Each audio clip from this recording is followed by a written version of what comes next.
A stinging rebuke of Donald Trump over his response to Jamal Khashoggi's murder. U.S. senators have voted to debate a bill that will end support for the Saudi-UAE coalition in Yemen. So what will this mean for U.S.-Saudi relations? This is Inside Story.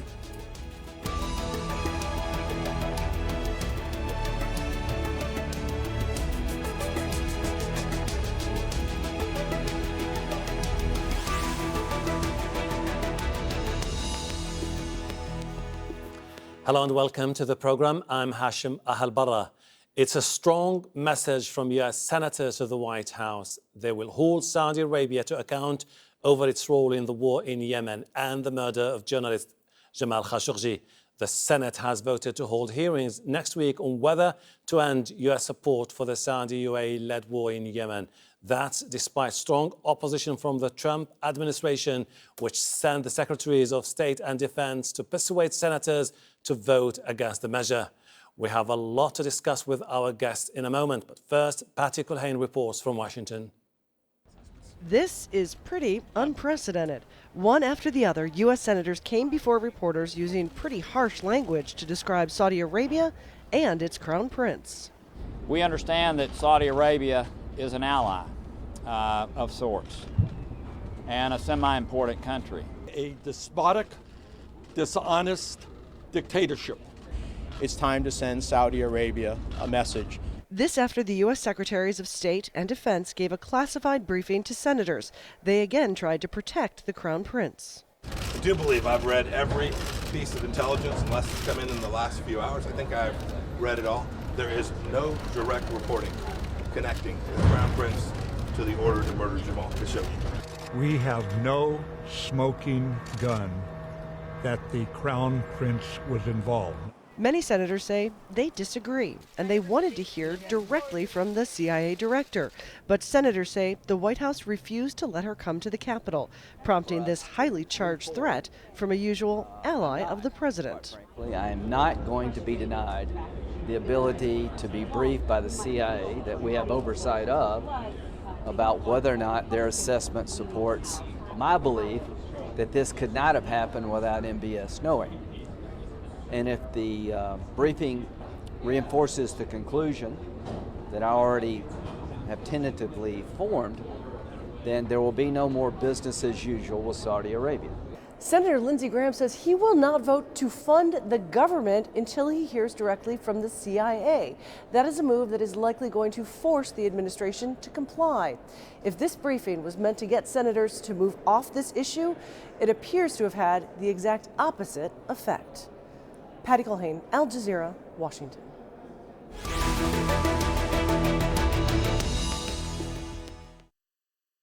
Let's bring in our panel in Washington, D.C. Charles Moran, Republican political strategist. In New York, Karen Greenberg, director of the Center on National Security at Fordham University School of Law. And in Boston, Glenn Carle, a former career officer at the CIA. Welcome to you all. Charles, the move by the Senate, how do you see it? Is it a rebuke of Trump's handling of the Khashoggi's case or a result of the international outcry against the war in Yemen? Well, I think the response from the U.S. Senate was very much of a request for more information. The original intent of the hearing was to discuss the situation in Yemen, the United States participation and support of Saudi Arabia.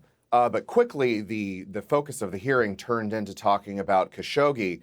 And again, it's no surprise that we had our top diplomat and our top military official with Mike Pompeo and Jim Mattis both presenting on behalf of the administration and the government. So in this situation, excuse me, I do believe that the U.S. Senate wants more information about what's happening in the Middle East with our strategic partner and ally, Saudi Arabia. Okay. Karen, do you see it as, Charles has been basically saying, just a push by the Senate to a request for more information from the White House, given the fact that the same Senate about a few months ago, particularly in March, blocked the same resolution about Yemen? Yeah, I think actually there are three things going on at the same time, and they're competing for headspace among members of Congress and of the Senate in particular right now. The first is the investigation, which I think is getting more and more pressure to get to the bottom of what happened and to bring, at least to bring the CIA into the briefings for the Senate. That's the immediate issue right now. I think the second issue is, as you've said, the war in Yemen, which is increasingly beginning to imprint itself on the American consciousness. I think the devastation of this war, the humanitarian crisis, has been something that the global community has been paying attention to in a way that it's only now reaching into the households of Americans to understand what exactly is happening. And then I think the third thing, which is the elephant in the room, and I think it's very problematic in all of these debates, is the situation between the United States and Saudi Arabia, and what exactly is this relationship about, and what exactly is the United States willing to do to control at least parts of that relationship. Glenn, could this be an indication that the Senate or that some political establishments in the United States of America would like to scrutinize relations with Saudi Arabia more than ever? I think that's part of it, yes, as Karen said, but I think the immediate reason for the rare pushback by some members of the Senate to the White House in the last 2 years, just now, is the Khashoggi assassination and the fact that Trump and Pompeo and now even Mattis are sort of carrying the water for the Crown Prince to protect him. But the three reasons that Karen stated are important. I would only differ in one way, and I'm not convinced that the American public is paying much attention to Yemen at all, but I think that the Congress members are starting to. And there, too, there's a rising feeling that it's no longer acceptable for us to enable a war that is only causing problems for all concerned rather than resolving them. Mm-hmm. Charles, I assume that within a week from now we'll see a push by the White House to try to dissuade members of the Senate against moving forward, try to water down any draft resolution by the Senate. How do you see the outcome of any vote by the Senate in a week from now? Well, I would anticipate the White House is going to try to work with some of these member offices to inform them of some of the implications if they do decide to rebuke Saudi Arabia. On the Republican side, members like Lindsey Graham clearly is asking some very detailed questions, but his state of South Carolina actually receives, because of some of the defense contractors like Boeing, a massive amount of money that will be, that is being provided by the Saudis. And at the same time, members like Dianne Feinstein and Kamala Harris from California that have Silicon Valley, which has been largely bankrolled by Saudi money over the last decade as the growth of the .com sector has continued to increase, again, creates these uncomfortable questions. While a lot of members, of course, would like to discuss the human rights issues, and it's absolutely something that we should be focused on because what happened is completely unacceptable with the killing of a journalist upon the orders of Mohammed bin Salman. But at the same time, the blatant hypocrisy by so many people who have been the recipients and the beneficiaries of that Saudi money is something that needs to be explored as well. Karen, this is the rationale that has been advanced by the White House, particularly by Secretary Pompeo to the senators, basically saying that the reason why the Americans are involved in Yemen is to help the Saudis and the Emiratis in the fight against the Houthis, to defeat ISIL and the Al-Qaeda in the Arabian Peninsula, but also to protect Americans working in Saudi Arabia and those transiting through the strategic waterways. But don't you see this as an oversimplification of the conflict itself? Yeah, and I think there's more. I think the issue in Yemen right now is whether or not there can be a complete ceasefire and an end to the hostilities, and then to see where you can go forward diplomatically. But the U.S., as you know, has pulled back from the UN resolution to call for progress in the region, to allow humanitarian aid in, to allow some kind of ceasefire. So I think I want to return to something Charles said that really impacts this, which is that the conflict between the the humanitarian efforts and the business efforts, the moneyed efforts have really come to a head in Yemen. And so I think what's happening in terms of this Yemen debate is less about terrorism, al-Qaeda, although I think a lot of policymakers are hiding behind this, and more about what exactly the benefits of this war are and not just the costs of this war. And I think he's pointing to something extremely important here, and that the sooner there's a ceasefire, the better, and the sooner the United States withdraws any kind of aid for this war from Saudi Arabia, the sooner there's going to be a ceasefire. Glenn, the counter-argument to the position of the United States of America, of the White House, in particular when it comes to Yemen, is the following. Since 2015, the start of the Saudi-led campaign against the Houthis, what we've seen is a potential for Yemen to disintegrate. The secessionists in the south, the Houthis in the north, Al-Qaeda and ISIL are taking advantage of the situation, and they are expanding their influence. So in a way or another, the campaign itself is backfiring.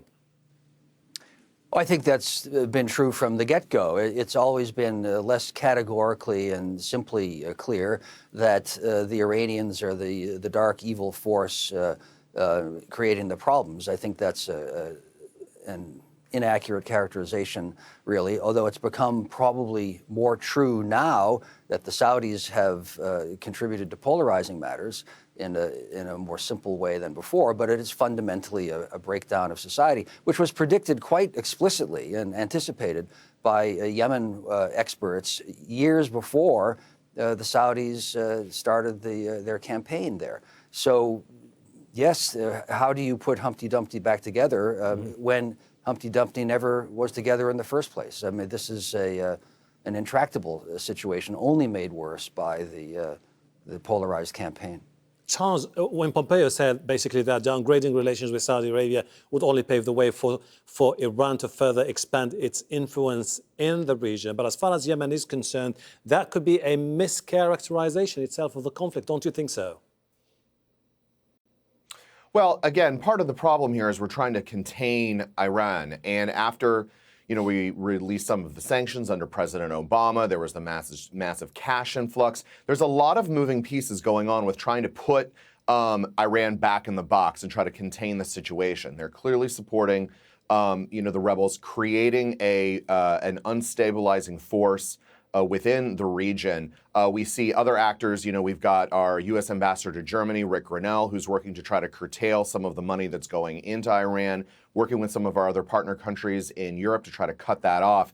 There's a lot of moving pieces here. So we've got finances from Europe. We've got, the situation with security in Iran. We've got our partners throughout the Middle East.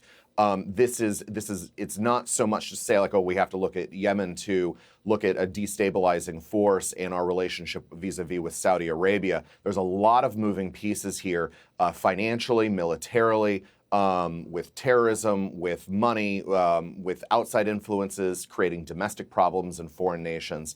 So I don't think that we can just look at this one case with Yemen and the conflict there and America's participation that would encapsulate the entire conflict. But yet again, Karen, I mean, this is a president who is trying to somehow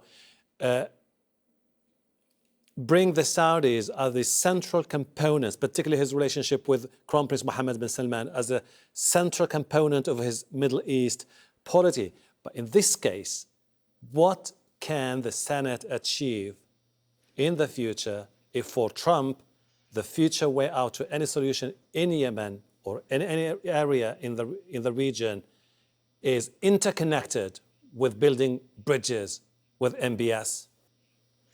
No, it's a very good question, and as long as Donald Trump is president, they may have less influence than they would like to have.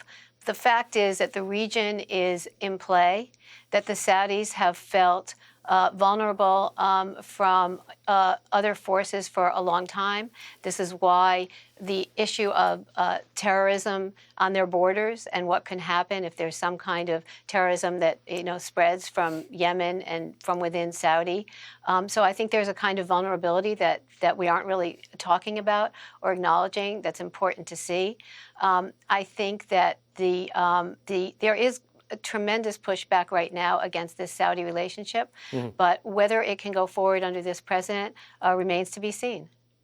Here's the puzzling thing here, though, Glenn. Gina Haspel, the director of CIA, was in Istanbul. She listened to the audio tape about the final moments of Jamal Khashoggi. She was supposed to be the crucial player in the hearings because her contribution could have shed more light on the whole situation. However, she was not there. Amid reports, she was blocked by the White House. Do you think that her absence was the main reason why many Republican senators decided, wait a minute, we need to review the whole thing? Well, in part, that is it. There is a separation of powers and co-equal branch issue at play. And finally, for once, at last, some members of the Senate, Congress in particular, Republicans, are expressing displeasure with being treated as irrelevant non-players by the White House, by Donald Trump. I always have found that Gina Haspel's trip to Istanbul was a bit of kabuki, frankly. You don't need to send the director of CIA to listen to a tape or to engage in liaison relationships, however sensitive, with a foreign partner. So she was sent by the White House to give the appearance of significant, serious involvement. Now, not being allowed to brief the Senate is another issue because that gets to the oversight responsibility and rights of the co-equal branch, the Congress. And so for her not to attend is unprecedented and frankly alarming. And thus you hear finally, for the first time in 2 years, a few Republicans criticizing the White House. Charles, the White House has dismissed all these reports about the role in barring Gina Haspel from attending the hearings. But against the backdrop of the CIA assessment that Crown Prince Mohammed bin Salman directed the Khashoggi's murder, doesn't beg the question that the White House was in a way or another trying to escape any further embarrassment if Gina Haspel provides more details that would tilt the ground in favor of people pushing for more sanctions against the Saudis? I mean, this is the problem. The Saudis, this is not new. I mean, the way that the Saudis have been using an iron fist to control not only their kingdom domestically, but also elements of their kingdom abroad. This is not new. Jamal Khashoggi was not an American citizen. He was, a contributor to an American newspaper. This didn't occur on United States soil. It was in a foreign country. Let us also be aware that Turkey, under President Erdogan, has absolutely a number of human rights violations being charged against him as well. So let's also not dismiss the apparent hypocrisy and humor going on with that. So, but back to the Saudi situation. This is not new. I don't know if this is buyer's remorse amongst some members of the Senate. Again, a lot of their operation has been financed with American dollars because of our dependence on their oil. But, yes, MBS was heralded as a reformer and has been pushing a number of domestic reforms that would help bring his kingdom into the 21st century, quite honestly. But is anybody surprised that this is something that has happened and has gone on? And at the same time, what does this change? We still need the Saudis as one of our key allies in the Middle East. After Israel, Saudi Arabia is probably our most important ally in the Middle East. It doesn't change anything. Charles, if you don't mind, listening to you, you seem to overlook an extremely important element in this particular story, which is basically Crown Prince Mohammed bin Salman has been somehow depicted as the ultimate chance to revamp, reform the Arab world and Saudi Arabia in particular, and that under his reign, democracy is going to flourish and prevail in the region. The man seems to be thin-skinned. He couldn't tolerate criticism, and he sent people, allegedly, to dismember someone who just happened to be a journalist criticizing autocracy in Saudi Arabia. And he was not the first, and I'm certain that he won't be the last. I mean, unfortunately, the iron fist of the Al Saud family has been something that has been going on for generations now. And this type of behavior is not limited to just Saudi Arabia. There's a number of other principalities and kingdoms that, again, have used this very brutal force to control journalism, to control freedom of expression throughout the Middle East. This is unfortunately not common. Now, that's not to say we should excuse it, and we shouldn't. I think it's important that we are evaluating our relationship with Saudi Arabia, but at the same time, we are absolutely between a rock and a hard place. I understand that there is a massive amount of domestic uprising and concern here in America over our involvement.